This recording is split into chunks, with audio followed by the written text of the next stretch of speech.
it's a big challenge that it used to be like people who are moving from their continent, their countries to the UK. But at the moment, we have even a bigger number of, I can say, bigger cases of young people who are trafficked in the country. Yeah, internally. When I say internally, it's from one area to another, but within the country. Yeah. Coming from a child protection and family support service point of view, which is the service area which I work with, we are seeing more and more referrals coming through now. Not just only from families from Black or African backgrounds, we're having referrals from right across other minority ethnic groupings, which, of course, as I mentioned earlier, was one of the reasons why we changed our name in February 2020 to sort of capture the fact that our work had expanded. Amos, Madra. Hello and a very warm welcome. I am joined by Deborah and Fabiola from Afruca, which is Safeguarding Children. Now, it's an incredible organization. We're going to be hearing a lot more about what they do and also their establishment here in Manchester. They're right across the UK, and exactly, there's so much good to talk about, and I'm not doing it any justice. Deborah, let me start with you. A warm welcome to you. How are you doing today? Thank you very much, Amos. I'm great. Thank you. Thanks for asking. Fabiola, a warm welcome to you. How are you? I'm good. Thank you very much, Amos. Thank you for inviting us. Fantastic. Yeah. Thank you. Deborah, I'll start with you. Afruca, talk to us about this organization. How did it start and what's the organization all about? Okay. Thanks, Amos. So, Debbie Ario, who is the founder and the CEO of Afruca, she started this charity in May 2001, really as a response to some of the things that were going on in the news at the time in relation to children who had newly arrived in the UK, who had been harmed. So she wanted to do something to help. So she started a platform. That platform was called Africans Unite Against Child Abuse. That platform evolved to become a charity. The charity was then registered in July 2002, with a board of trustees appointed to run the charity.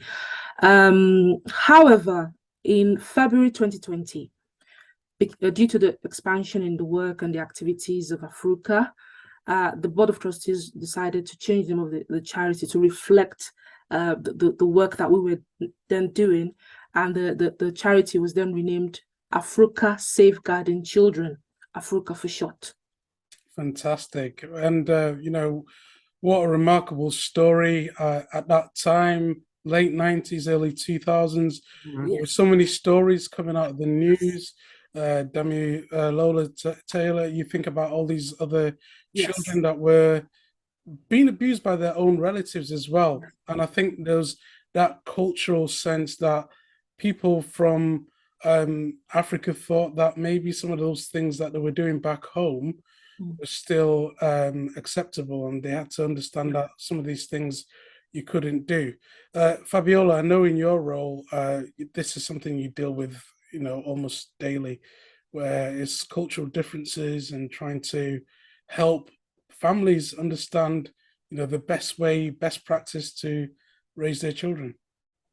Yeah. Oh, thank you, Amos. Yeah, as this is a properly the aim and the etiquette of Afruca. So our role is to support the minority ethnic communities, understand the child protection issues, understanding abuse, and understanding as well the policies and the law in this new community or new society they migrated to. So that's our role, and that's what we do in a community. Yeah. Absolutely. And Deborah, you come from a social work background. Talk to us about your own past and how you got connected with Afruca. So Previously, I used to work within the statutory sector. However, from the very first time I got to know about Afruca, the work that Afruca was doing at the time really interested me. You know, I just it was just like a calling, if you like. I thought, yeah, this is what I would like to do. I find this really interesting. You know, working with children and families from a Black and minority ethnic community. It just fit right into what I'd always wanted to do.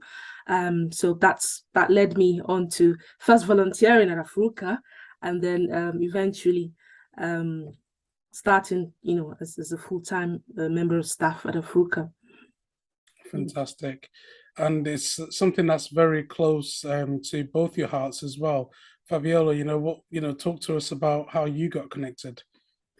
Yeah, as I'm from the migrant background myself, but during all my career in the UK, I've been working with charities, and my area of expertise is public health.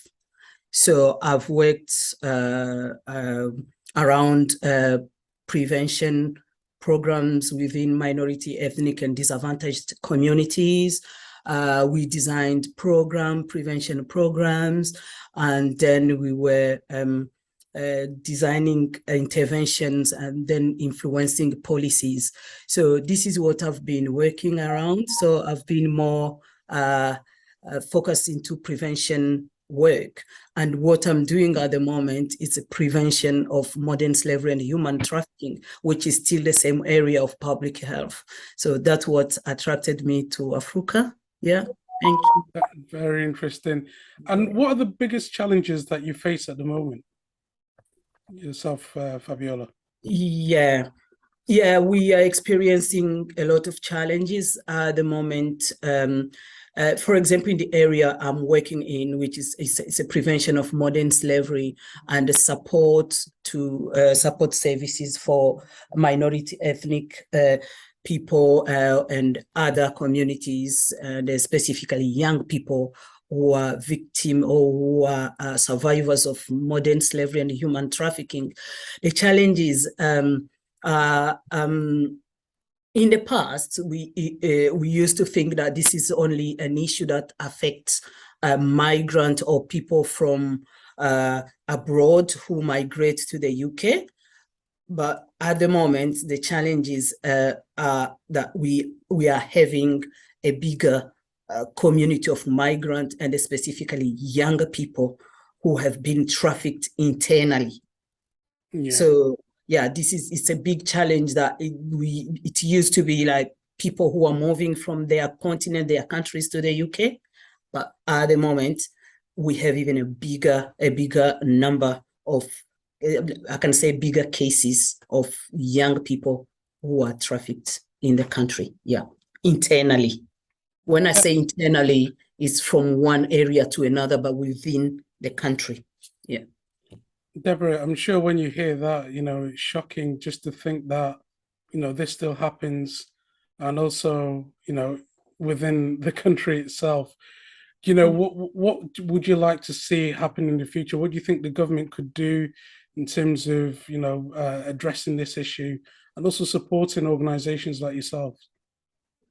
I think for Afruca as an organization, first things really that we really need is funding, to expand the sort of work that we do. Government needs to be more proactive, in relation to these families that we work with. There are a lot of issues that we need policies that would favor, Black and minority ethnic communities. There are lots of families who are living in poverty, families who, maybe they haven't got recourse to public funds, and all of these often lead on to one form of abuse or the other. So it could lead on to neglect of children. It could lead to domestic violence happening in the home due to the various pressures that families are under. So it's all interlinked. So it's more, we need those sort of funding to expand the work that we do, to be able to reach out to more people, more families within our community. Yeah, and do you find, Fabiola, you could answer this one, that your work has maybe increased tenfold because not only are you dealing with, those who are newly migrated, but sometimes second, third generations as well, where this culture is continued? Yeah, this is really a big challenge. So more, there is a change within the modern slavery and human trafficking. Type of exploitations are changing, and this is a big challenge internally. And due to the gap of policies that are in favor of the migrant and minority ethnic, we end up having cases and cases that sometimes they are just hidden. They are hidden because their stories, for example, are not recognized, or they are not believed of being trafficked. And then this creates more kind of like a trauma, re-traumatizing, and then sometimes for some other people, they develop mental health. And also many victims of modern slavery, because they are not believed to be a victim, they will even escape asking for help. And before you know, they get re-trafficked. And when they get re-trafficked, this becomes another issue because they are hidden cases. And those as well who maybe, the Home Office has agreed that, okay, we are studying your case, they will have to wait for months and months. Within that waiting time, they get re-trafficked, or they just end up in something different, or some other people, maybe they develop some other mental health issues, where we have cases of people who are trying to commit suicide or killing themselves because of the trauma and the lack of support from the government. These are challenges we are experiencing at the moment, especially within the minority ethnic people who are victims of trafficking that we are working with at the moment. Yeah. I think just to add on to what Fabio said, and coming from a child protection and family support service point of view, which is the service area which I work with, we are seeing more and more referrals coming through now, not just only from families from Black or African backgrounds. We're having referrals from right across other minority ethnic groupings,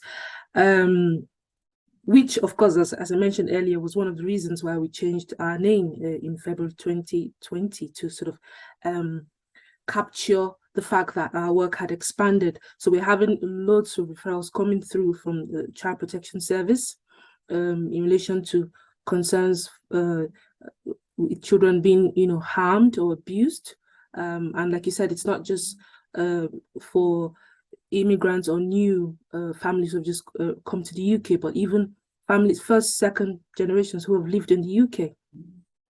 Yeah, I mean, when you hear that, it's very sad, very depressing, and the situation sounds very desperate. And clearly things have to change, and something has to be done. I mean, we cannot use the excuse of the cost of living and all these other external factors. We just have to make sure we do something, and the government plays its part as well. Deborah, I'm just going to come to you. You spoke about a calling. You spoke about, this being something you were called to. And, when I hear, again, these stories, and of course, there's families out there struggling right now, even as we speak. There are people who are going through serious situations that have to be resolved very quickly. I know that that's, been heartbreaking and really bad. But in the midst of all these cases that you've had to deal with, are there anywhere you can reflect on and think, thank goodness we stepped in, thank goodness we were there, and you were able to change the situation, change the trajectory of that individual's life or the family's life, and to something more positive? I think, even not speaking for just myself alone, I think Afruca as an organization, there's been many occasions, many examples of where we've stepped in, we've supported not just families, but children and young people, and where at the end we had positive results, because one of the key areas of our work is around advocacy. So we do advocate for families, children, and young people. So there's some examples that where we've been able to change or bring about a change to a family situation. For example, children who may have been taken into care, taken from their parents' care. We have worked with families, and we've had several cases where we could say the children will return back to the care of their parents, and the case closed to children's services. Yeah, it sounds very complex, and there's so many different factors that they have to take into account. But again, the passion and the love for the job itself, and to see things improve, I'm sure, is the driving factor. Fabiola, can you talk about that passion and desire to help people? Yeah, we are at Afruca, really, we are proud of our work, and I'm going to talk just specifically around modern slavery and human trafficking. We have been working around this area since 2001, and we'll maybe emphasize on the campaign we have in Manchester that we designed in partnership with Manchester City Council. And the campaign is named Manchester Against Modern Slavery. So the campaign raises awareness of modern slavery within Manchester. We give the community, we empower the community with a toolkit on how to spot the signs, understanding the type of exploitations that are there, and what to do if you spot a type of exploitation, or if you think you have been victim or a neighbor, or you spot something in. So we give people the information of what to do. So to prevent this from happening, which is an early intervention. Also, what to do if you know that there is a case that we need to report to maybe the police or the modern slavery police unit. So now the community is aware of that. So we've prevented cases.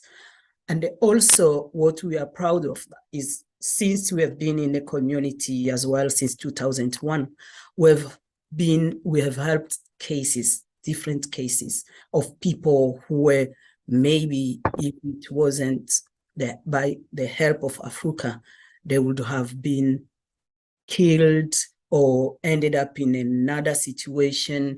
So we have helped cases of people, young people, who were brought in the UK under different type of exploitation, child labor exploitation, sexual exploitation. The thing is, once you are a victim of one of the type of exploitation, you are vulnerable to all other type of exploitation. You can be brought up in the UK as a house worker or under labor exploitation, but at the same time, because you don't have a voice, you cannot consent on anything. So they will do anything they want. You will end up being into criminal exploitation, county lines, drug dealing. So Afruca has saved many cases. The thing is, yeah, it's true, as we say, the funding doesn't allow us really of giving the enough support to everyone, but everyone that has been referred to Afruca, we've worked day and night without funding, without mean, to support them and make sure they are empowered. We have cases of our service users who are now professionals, that we have empowered them, we helped them, they went into education, now they are professionals and we are proud of them. All this is really like something that you say, okay, I'm happy Afruca has worked with these cases, Afruca has supported this person, and Afruca has helped that person. So we are proud of really the work we are doing. Yeah, thank you. Yeah, That's great news. That is really good to hear. yeah. To see how your work is impacting lives and changing somebody's the narrative in their life in the direction that it was going. It seems that you guys are busy. There's so much that still needs to be done. You know, how can the audience connect with you guys? How can they donate? How can they give back? How can they help out in any way? How can they volunteer? We are out there. So, you know, we for example, they can connect with us via, I think first of all, people need to visit our website. We actually have a new website out now, which is updated, and that's www.afruca.org. You can reach us on email address, which is info@afruca.org, and all other social media handles, you know, like Facebook. We're on Facebook, we're on Instagram, Twitter, LinkedIn, name it, we're there. So yeah, you can reach us and donate. We need all the donations that we can get. Fantastic. Thank you so much, Deborah Fabiola from Afruca. We'll make sure we put all the links in the description so that the audience can connect and also to donate and support in any way that they can. The work that you do is needed in a time such as this. We see the news every day. Sometimes we're in the comfort of our homes, warm, with our families, with the abundance around us. Yet there are people who are just right next to us suffering, and those people suffer quite in silence.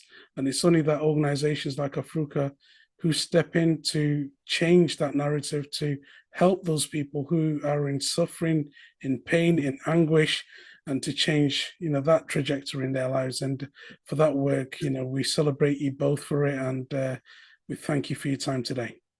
Thank you very much, Amos. Yeah, Thanks for having us. Thank you for having us. If you want some amazing inspiration, check out the videos next to me, and I'll see you right there.